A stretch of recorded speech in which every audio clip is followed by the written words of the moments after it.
Hello. Ram Ram ji, हर हर महादेव, श्री राधे, नमस्कार, सत श्री अकाल, सलाम और हालेलुया।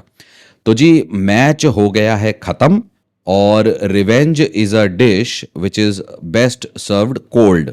और कोल्ड का तो पता नहीं, लेकिन प्ले बोल्ड आज कर दिया और अच्छे से घर में घुस के बोल्ड भी किया जब भिड़ी आरसीबी ऑफ रजत पाटीदार बनाम पंजाब किंग्स ऑफ श्रेयस अय्यर। ठीक है जी। ये बताया गया अच्छे से कि जब 20 ओवर हो जाएंगे और बारिश की दखल अंदाजी नहीं होगी, तब किस तरीके से रेलम पेल मचा दी रे होगी और अच्छे से होगी, है ना। और ये भी पता चले, एक टीम जो जब खेल रही थी तो लग रहा था कि भाई साहब अपने घर में ऐसे क्यों नहीं खेलते हो, वहां तुम्हारे फफूंदी के जाले लग जाते हैं बहन के भाइयों और माँ के बेटों। तो वो और दूसरी टीम जब खेल रही थी तो लग रहा था कि आपको पता लगा कि आपका होम ग्राउंड, आपका स्टेडियम, वो आपका आपके मस्तिष्क में है, क्योंकि एक खिलाड़ी जो है हर भारतवर्ष में हर स्टेडियम उसका स्टेडियम है, होम ग्राउंड है हर ग्राउंड। तो उसी पे आज चर्चा करेंगे। तो आओ हवेली पे। तनिक आओ कभी हवेली पे।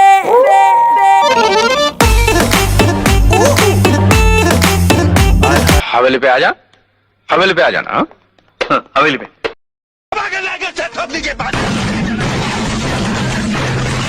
पूरा साल मेहनत करता हूँ आपके लिए बेटा, ऐसा नहीं चलेगा। तो जी, पहले बल्लेबाजी करने आई पंजाब किंग्स, है ना।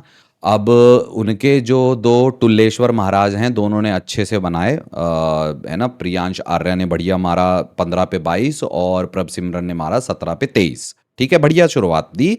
पावर प्ले खत्म होते होते और पावर प्ले खत्म होते ही दोनों एक एक करके रिस्पेक्टिवली चले गए, क्योंकि कैसा है कि पावर प्ले के बाद तो फिर मामला थोड़ा गड़बड़ हो जाता है ना। फिर तो बोगले साहब की एक्सेल शीट निकल आएगी, पर निकलेगी भी तो एक ही खिलाड़ी के लिए, इनकी तो निकलेगी नहीं। तो जी दोनों चले गए। सरपंच साहब जी 10 पे 7 की बहुत ही जानदार और संघर्षपूर्ण पिछली पारी के बाद आज अपना परचम अपनी पंचायत में सरपंच साहब ने 10 गेंदों पे 6 रन का परचम लहराया। बहुत तगड़ी भाई। मतलब देखो कैसा है कि कोई 70-75 बना ले, उसकी ऐसी कर देना, लेकिन 10 पे 6 को तो सुना ही नहीं जाता कि सरपंच है। किले विले रजिस्ट्री जमीन जमून सब मिल रहेगा ना इनको। तो साडा सरपंच, तो सरपंच जी पंच भी नहीं कर पाए, थोड़ा सा 10 पे 6 पे चले गए। अब सरपंच जब पंच नहीं कर पाए हैं, सरपंच कोई पंच पड़ गया है, तो फिर हग्गे शुरू हुए, है ना। फिर हग्गे शुरू हुए। जाउस इंग्लिश 17 पे 29 बनाए, उन्होंने प्रयास किया कि बिना सरपंच के हम कुछ कर लें, लेकिन उनकी इंग्लिश ज़्यादा नहीं चली। 17 पे 29 बना के वो भी निकल गए। निहाल वडेरा जो मतलब काफ़ी खुश थे, और कैसे है जी, चिन्ना स्वामी में 14 ओवरों में हग्गे मार मार के जब जीत रही थी तो काफ़ी खुशियां मना रहे थे और चुप वुप करा रहे थे। तो आज चुप होके खुदा ही चले गए भाई, रन आउट हो गए। मतलब वो ओहो रन आउट हो गए, वो तो मतलब क्या है कि मिसअंडरस्टैंडिंग हो गया। नहीं तो तब जब तक खेल रहे थे तब तक वाह 6 पे 5 बना चुके थे, बहुत तगड़ा था। आगे तो ये नेस्त नाबूद कर देते, है ना। इतनी जबरदस्त शुरुआत ली थी। शशांक सिंह को आज ही मैच के दौरान इस पारी से पहले एक पॉडकास्ट में पॉडकास्ट करने का निमंत्रण आ गया था, इसलिए वो तेज नहीं खेल पाए। 33 पे 31 खेले उन्होंने। पर क्या है, कोई नहीं बोलेगा, ये तो तभी बोला जाएगा जब एक खिलाड़ी 75 पे खेलेगा, है ना। 33 पे 31 ने बनाया, ये फिनिशर हैं, ये फिनिशर हैं। तो इनको नहीं बोला जाएगा। वो कैसे, वो एक ही चीज एक ही व्यक्ति पे लागू होती है, एक ही खिलाड़ी पे, क्योंकि जहां पे से रीच आती है, पहुंच की जो बांडे हैं वो जहां से बनती है वहीं करेंगे। इनको कौन पूछता है। उसके बाद यानसन, मार्को यानसन, तब जब ये आदमी भी जब 20 पे 25 मार गया, इसने छक्के चौके 2-3 मार दिए, तब मुझे एहसास हुआ कि पिच में तो कुछ है ही नहीं। क्योंकि जहां मार्को यानसन चल रहा है वहां तो मतलब सब हग्गा करके गए हैं, है ना। सभी हग्गा करके गए हैं।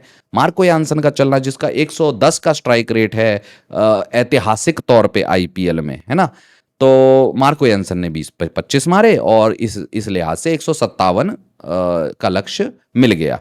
गेंदबाजी में जी भुवी ने अच्छा किया, ठीक है, हेजलवुड ने अच्छा किया, ठीक है, कृणाल पांड्या ने अच्छा किया आज तो, क्योंकि उनका तो एक आता है, एक में हग्गा एक में रिडेम्पशन, एक में हग्गा एक में रिडेम्पशन। हालांकि उनके लिए आलोचना अलग। दो चीजें हैं। पहली चीज ये बात, इस बात का भरोसा है कि जब बड़े मैचेस आएंगे या बहुत महत्वपूर्ण परिस्थिति में होगी उनकी दरकार, तब वो अच्छा प्रदर्शन करेंगे। एक ये है। दूसरा, आलोचना में जो आता है कि आप इतने सीजन्ड कैंपेन हो तो निरंतर हग्गे करने की जगह निरंतर प्रदर्शन करनी चाहिए और बीच में एक आध हग्गा आना चाहिए। पर जब उल्टा होगा, इसके विपरीत होगा, तो बोला जाएगा कि आप अपनी नशीली आंखों से गंदी फील्डिंग करके एक्टिंग नहीं कर सकते। आज आपने फील्डिंग अच्छी की और आपने गेंदबाजी अच्छी की, तो वो सराहनीय है, बिल्कुल सराहनीय, और आपसे इसकी दरकार है निरंतर तौर पे। ये नहीं कि बीच में आ रहे हैं फिर 3 मैच के हग्गे हो रहे हैं, क्योंकि आप सीजन्ड कैंपेन है रहे हैं। रोमारियो शेफर्ड को आज बोला गया। आज भाई भगवान जाने कि हवेली वाला वीडियो देखा है या सोशल मीडिया पे ऐसी तैसी मचाई गई है या खुद को ही अक्कल आई है आरसीबी को कि गोरे टापू से आया मछुआरा टुल्ला, मनरेगा इंग्लैंड की जो आरसीबी में खुली है, मो बोबाट के दूसरी माताश्री के तीसरे पौत्र जो हैं आज नहीं खेले हैं। रोमारियो शेफर्ड डाला है, गोरे टापू की जगह काला टीका लिया है, तो काला टीका काम भी आया है। उसने 2 ओवर में 18 रन देके 1 विकेट भी ले लिया। अच्छा, ये पता नहीं, सबको पता होगा कि T20 लीग क्रिकेट का वो अच्छा गेंदबाज है। उसने लमसम 150 से ऊपर विकेटें ली रखी हैं। मेरे ख्याल से लगभग 160 के आसपास उसकी विकेटें हैं, 55-60 होंगी, 155-60। तो वो गेंदबाजी इतनी खराब नहीं करता है। आज उसका जो चयन हुआ वो थोड़े 1 या 2 मैच पहले हो जाना चाहिए। बल्लेबाजी अभी भी देखनी है ना, कि किस प्रकार से प्रदर्शन करेगा, या फिर काला टीका ही बन के रह जाएगा। सुयश शर्मा की भी आज गेंदबाजी अच्छी है। आज ऊपर देख रहे थे और ऊपर देख के आशीर्वाद भी मिल रहा था जो उनको, जिनको ट्रिब्यूट देते हैं। हालांकि जिस प्रकार से करम कलाप हैं जिनको ट्रिब्यूट देते हैं, वो थोड़ा नीचे देखना चाहिए, पर चलो कोई बात नहीं। सुयश शर्मा ने 4 ओवर में 26 रन देके 2 विकेट लिए, अच्छी गेंदबाजी। तो ये गेंदबाजी का रहा, और इसके चलते इन्होंने रेस्ट्रिक्ट कर लिया सरपंच की सेना को उनके पंचायती इलाके में जाके 157 पे 6। क्योंकि क्या है, आज ना तो इंद्रदेव प्रसन्न थे आप पर, ना ही आज क्या था कि 14 ओवर की कमी थी, क्योंकि 14 ओवर में ही हग्गे हो गए थे 95 रन बनाने पे। तो आज ऐसा कुछ नहीं था। 20 ओवर पूरे हुए के औकात थोड़ी सी पता सी चल गई, और सरपंच साहब नहीं चले तो वैसे ही इनके हग्गे लमसम मोटा माटी निरंतर तौर पे तय रहते हैं। अच्छा जी, असली बवाल तो अब होने वाला था, क्योंकि अब क्या है, अब कंटेंट बहुत मिलने वाला था। कुछ जबरदस्ती का, कुछ ऑर्गेनिक, और कुछ मतलब बिल्कुल ही जलालत से भरा रीच होर वाला कंटेंट जो है उत्पन्न होने वाला था। क्यों जी, नमक जो है पहले ओवर में चले गए, नमक ने 3 गेंदों पे 1 रन बनाए, चले गए। उसका रिस्क रिवॉर्ड ऐसे ही चलेगा, वो चलेगा तो आपका रन रेट भी ठीक हो जाएगा, वो नहीं चलेगा तो फिर आपको बाकी सबको पंचअप करना पड़ेगा, है ना। ऐसा नहीं कि सरपंच पंचअप नहीं करें तो फिर सब हग्गे मचा दें। तो वो जी वो चले गए 3 पे 1 बना के। विराट कोहली ने 54 गेंदों पे 73 रन बनाए। अच्छा साहब, अब मुझे एक बात बताओ, फिर ना अब क्या है, आज एक्सेल मर्चेंट जो अब तक नहीं निकलते हैं, है ना, ऐसी पारियों में कि आप जाके अगर पिछले मैच में देखें, आज की पहली पारी में जो 2 सलामी बल्लेबाज खेलते हैं, इनका देखिएगा कि निरंतर तौर पे जैसे मैच दर मैच, गेंद दर गेंद, पावर प्ले के बाद और पावर प्ले से पहले स्ट्राइक रेट होता है ना, जरा एक एक के खोल के निकालेंगे, सबके कच्चे चिट्ठे हो जाएंगे। पर कैसा है, उनसे रीच नहीं आती है, उनसे चर्चाएं नहीं होती हैं, उनसे घर नहीं चलता। तो पत्तलकार, तिलचट्टे, चिरकुट विशेषज्ञ और कुछ एमआई लौबी निकल के आएगी, अरे जी इतने पे मार लिया। तो भाई साहब, आपको बता दिया जाए कि उनका ये रोल है, ठीक है, ये रोल है कि उनके आसपास खेला जाएगा। ये आज वो खुद ही अपने श्रीमुख से भी बोल गए भाई साहब। हाँ, आलोचना मेरी ये रहती है कि भाई साहब आप ऐसे ही खेला करो, मैं तो डबल डाउन करूंगा, आप ऐसे ही खेला करो, बस 3 नंबर पे आ जाया करो, ठीक है। 3 नंबर पे आके आप ऐसे खेलो, आपको ज्यादा स्वतंत्रता भी रहेगी और आप अपना खेल भी रहोगे, क्योंकि या तो सलामी बल्लेबाज ऊपर से गेम बना चुके होंगे तो आप उस फ्रीडम से खेल सकते हो और अपना खेल चला सकते हो, और या तो फिर परिस्थिति होगी तो आप आज जैसी पारी खेल सकते हो। तो आज उन्होंने वैसी वाली पारी खेली। जिनको भी संशय होता है, अभी भी जिनको संशय है इनकी 101वीं अर्धशतक के बाद, जिनको भी संशय है कि अरे ऐसा हो रहा है वैसा हो रहा है, जाके एक बार 16 से 20 ओवर में इन महानुभाव का स्ट्राइक रेट चेक कर लेना। टॉप 5 में आता है आज तक के इतिहास में, आईपीएल में, और अंतर्राष्ट्रीय में भी देख लेना। वहां भी कैसे है कि झोपड़े में 4 लोग बाइक लेके घुस जाएंगे, फिर पता चलेगा कि क्या है। तो he is at a level where he can play whenever he want to, however he want to, and that is the reason why he will choose to play. At least he is consistent year by year in playing in different ways. कभी आपको वो दे देते हैं content का मौका, है ना, कि आज रीच होर बन जाओ आज की पारी देख के, क्योंकि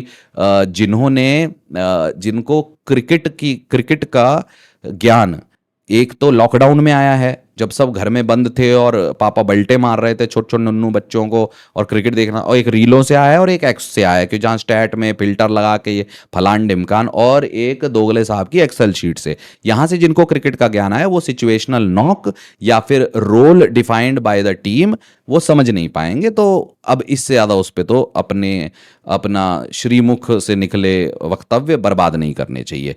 देवदत्त पडिक्कल, अब इनके आसपास जिस तरीके से देवदत्त पडिक्कल ने अपनी पारी खेली, बहुत ही उम्दा, बहुत बढ़िया जी। 35 गेंदों पे 61, और इसका कारण यह है कि देवदत्त पडिक्कल को आरसीबी में इस साल और पहले भी इस साल रोल डिफाइंड है, क्लैरिटी है कि क्या करना है, और पूरा फ्रीडम है। इस वजह से देवदत्त पडिक्कल ये कर पा रहे हैं।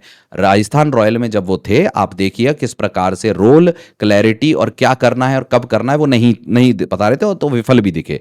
Role, clarity and freedom, these are the 3 things when given to any batter by any management, any team, any captain, that is when you will see the best out of that player. तो वो देवदत्त पडिक्कल से दिखा। उनके सामने विराट कोहली भी खेल रहे थे, तो एक अलग कॉन्फिडेंस भी आता है। तो 35 पे 61 जी वो बना के गए, बहुत बढ़िया उन्होंने एक्चुअली उस चीज को वहां तक पहुंचाया। रजत पाटीदार 13 पे 12 बना के गए, वो जल्दी चले गए। बीच में एक रनआउट का मौका भी बना, जहां पे विराट कोहली साहब चिल्ला रहे थे कि भैया ऐसे मत करो, तुम्हें पता नहीं है बाहर बैठे तिलचट्टे, चिरकुट विशेषज्ञ और पत्तलकार जो है वो इसी मारे बैठे हैं, क्योंकि करुण नायर का रनआउट हुआ था तो किसी को घंटा फर्क नहीं पड़ा था कि कौन कराया, किसने कराया। जब शुभमन गिल का रनआउट हुआ था तो कौन कराया, किसे हैं, कौन ये विराट कोहली के आगे हैं कौन ये। विराट कोहली का रनआउट हो जाता है तो एक एंगल रूल 4 एंगलों से देखना तब पता चलता है, क्योंकि घर भी तो चलते हैं बहुत लोगों के भाई, आज भी चलेंगे। तो चला रहा है वो आदमी, कोई दिक्कत नहीं है। जितेश शर्मा ने 8 पे 11 बनाए, मैच फिनिश किया और आरसीबी बहुत ही आराम से जीत गई। एक जो संशय हुआ सबको कि भाई आप 17 ओवर में क्यों नहीं जीते, देखिए साहब, अगर फिल सॉल्ट चलता, अगर फिल सॉल्ट खेलता, वो जिम्मेदारी, तेज तर्रार तूफानी खेलने की जिम्मेदारी फिल सॉल्ट की है ना। वो नहीं चला इसलिए आप यहां तक पहुंचे, वरना वो चलता तो सबको फ्रीडम होता कि भैया अब रन रेट के लिए जाओ। और अच्छा है आप नहीं गए। केकेआर के हालत देखे थे जब वो 10 ओवरों के लिए जा रहे थे, 111 और हग्गा मचा गए। राजस्थान रॉयल की दोनों हालत देखे थे जब 9 रन नहीं बन रहे हैं। तो पहले अंक अर्जित करो, पहले अंक सिक्योर करो, और रन रेट के पीछे दौड़ने से अच्छा है पहले जाके अपने घर पे जीत लो। बस एक त्रुटि संभाल लो, एक जो एक्स्ट्रा 2A भी बच रहा है उसको कर लो और आप पॉइंट में सिक्योर हो जाओ। कोई जरूरत नहीं पड़ेगी रन रेट के पीछे भागने की। कैलकुलेटर का यूज हमसे ज्यादा अच्छा कोई जानता है, आरसीबी से अच्छा। तो जब नहीं ही करना है उसको इस्तेमाल, तो दूसरी रणनीति पे जाना चाहिए। और मुझे सही चीज आज के लिए तो मुझे कोई उससे सहमति या फिर कोई मेरे को संशय नहीं है कि वो गलत किया गया। बिल्कुल सही किया गया। 2 अंक अर्जित करें, ठीक है, रोल डिफाइन करें अपने खिलाड़ियों के कि आपको ऐसे खेलना है, इस परिस्थिति, ये परिस्थिति बनेगी तो आपको ऐसे खेलना है, और वो वाली परिस्थिति बनेगी तो ऐसे खेलना है। आज आप देख लीजिएगा, जैसे 2023 के विश्व कप में विराट कोहली बार बार डगआउट की तरफ जब पूछते थे, आज वो 2 बार किया उन्होंने। जब उन्होंने पूछा और वहां से उनको जवाब आया, तो ये साफ संकेत है कि उनका क्या रोल आज के लिए था। तो इस प्रकार से जी गेंदबाजी में देखें तो अर्शदीप जी आज 1 विकेट लेके गए और ठीक ठाक बल्लेबाजी की। बार्टलेट जो है उनको थोड़ी सी मार पड़ी, पर वो भी ठीक ठाक ही कर गए। हरप्रीत बराड़ के पीछे थोड़ा गए थे। मैंने देखा कि हरप्रीत बराड़ जो है वो उस ईगो से खेलने की कोशिश कर रहे थे जो बड़े खिलाड़ी का ईगो होता है। परिपक्वता दिखाई नहीं दिया विकेट, ठीक है, क्योंकि ये है RCB। इसका पता नहीं है कि एक के पीछे 2 आएंगे, 3 आएंगे या सारे आ जाएंगे। तो अपने ईगो में आके वो विकेट नहीं लिया, जहां हम बॉल मार सकते थे वहां मारी, बढ़िया। मार्को यानसन ने अच्छी गेंदबाजी की। चहल को आज अच्छे से रख के मारा गया, 1 विकेट उन्होंने लिया फिर भी रजत पाटीदार का। स्टॉइनिस जी आए और उन्होंने गेम को थोड़ा और बढ़ावा दिया कि भैया जल्दी कर दो यार। मैं तो चला स्टॉइनिस, क्योंकि आज बल्लेबाजी में भी कैसे है कि ऑस्ट्रेलिया की मनरेगा का 1 NPA हटाए तो वो वाला कार्यभार आज मार्कस स्टॉइनिस ने संभाला था। ये बोलेगा मेरा भाई मेरा भाई मेरा भाई क्यों नहीं है, मैं उसकी कमी पूरी करूंगा, तो उन्होंने कर दी। बल्ले से भी करी, फिर गेंदबाजी से भी करी। निहाल वडेरा के ओवर में मैच फिनिश हो गया था, तो उस पर क्या ही चर्चा करें। तो इस प्रकार से RCB जीत गई। RCB प्रशंसक समुदाय और RCB के लिए तो यही कहूंगा कि भाई ये सब ठीक है, विषाक्त संबंध में यानी कि टॉक्सिक रिलेशनशिप में इतने हम फंसे हुए हैं कि हमें अब देख के लगता है, ये देख के भी गुस्सा आता है कि भैया ये 1 मैच पहले घर पे भी कर लेते, थोड़ा सा नेक, थोड़ा सा इतना सब पुश मार दिया करो, ऐसा वाला ही। और पंजाब किंग्स वालों के लिए के समर्थकों के लिए पंजाब किंग्स अभी तक अच्छा कर रही है, बस थोड़ा सा जैसे जैसे ये टूर्नामेंट बढ़ता जाएगा वैसे वैसे जो कंसिस्टेंसी परफॉर्मेंस में जो अब तक दिखी है बल्लेबाजों की, वो कम होगी, थोड़ा हेवायर भी होगी। तो बाकियों को पंचअप करना पड़ेगा। सरपंच के पंच के पीछे ना छुपें, खुद भी पंचअप कर लें। करेंगे तो ठीक है, नहीं तो फिर कैसे कैसे धीरे धीरे होती है बाहर, वो भी हो जाएगा। अभी तक तो यही लग रहा है कि टॉप 4 में लगभग सब तय हो गया है, पर खेल तो अभी कुछ भी हो सकता है। तो कंसिस्टेंसी एक खिलाड़ी पे के निर्भरता पे नहीं करनी पड़ेगी, सबको सब जगह आज की तरह पंचअप करना पड़ेगा। तो यही था जी, बस। बाकी लाइक शेयर सब्सक्राइब का देख लो, ठीक ठीक लगा लेना, जैसे आपका मन करता है वैसे वही करते हो, तो बोल के क्या फ़ायदा। उसके अलावा कच्छों में से हाथ निकालो और सभी भाइयों और बहनों को राम राम, हर हर महादेव, नमस्कार।